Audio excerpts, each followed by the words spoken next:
एका बाजूला चिडून टाकणाऱ्या मुलीचं प्रेत उचललं जात नाही आणि दुसऱ्या बाजूला प्रशासनाच्या सहकार्याने ते डंपरची वाळू खाली करण्यात येते, डंपरचे नंबर बदलण्यात येतात, डंपर चालकाला वाचवण्यात जातं।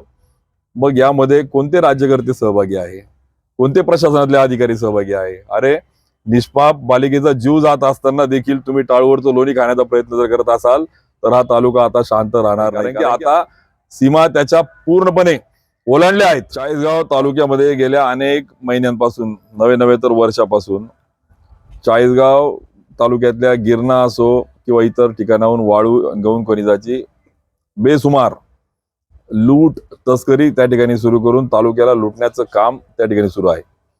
गावातला शेतकरी एकत्र येतो, बिचारा निवेदन देतो। आता वय वर्ष 90-85 वय असलेले शेतकरी या ठिकाणी आले गिरणा काठचे, तेवढ्या पुरता कार्यवाही करायची, पुन्हा तोच धंदा। आणि म्हणून प्रशासन, शासन आणि लोकप्रतिनिधी यांनी मिळून तालुक्याला लुटायचा घाट घातला की काय हा प्रश्न आज त्या ठिकाणी उपस्थित होतोय। आणि म्हणून केवळ गिरणा काठचे शेतकरी नाही, गिरणेचं पाणी पिणारा शेतकरी, गिरणेच्या पाण्यावर शेती करणारा शेतकरी, परिसरातला सगळ्या तालुक्यातला महत्वाचा 70% तालुका जर टिकवायचा असेल तर आपल्याला गिरणा बचाव या आंदोलनात सहभागी झालं पाहिजे। आणि म्हणून आम्ही पण ठरवलं की यासाठी ठोस उपाययोजना झाल्या पाहिजे।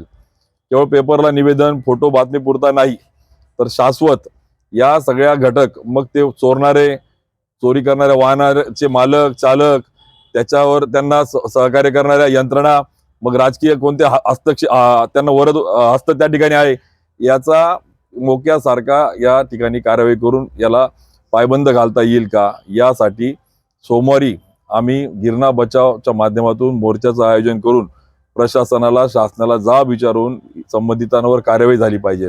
निष्पाप मुलगी परवा 11वी म्हणजे FY ला शिकणारी फार्मसीला एका वाळूच्या डंपरने चिरडून टाकलं जातं आणि वाईट याचं वाटतं।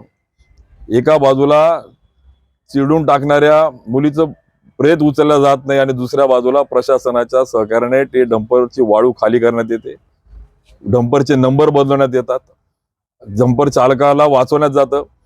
मग यामध्ये कोणते राज्यकर्ते सहभागी आहे, कोणते प्रशासनातले अधिकारी सहभागी आहे? अरे निष्पाप बालिकेचा जीव जात असताना देखील तुम्ही टाळूवरचं लोणी खाण्याचा प्रयत्न जर करत असाल तर हा तालुका आता शांत राहणार नाही, कारण की आता सीमा त्याच्या पूर्णपणे ओलांडल्या आहेत। तालुक्यातला तरुण, शेतकरी, संस्था, संघटना, सगळे पक्ष या सगळ्या संदर्भामध्ये हातात झाले आहे। आणि म्हणून आता सगळ्यांनी एकत्र येऊन या संदर्भामध्ये आपल्याला प्रशासनाला जाब विचारून ठोस स्वरूपाच्या कार्यवाही वजा पुढच्या मध्ये या ठिकाणी या बाबी होणार नाही याच्यावर कार्यवाही करता येईल का, यासाठी आम्ही गिरणा बचावच्या माध्यमातून एकत्र येत आहोत।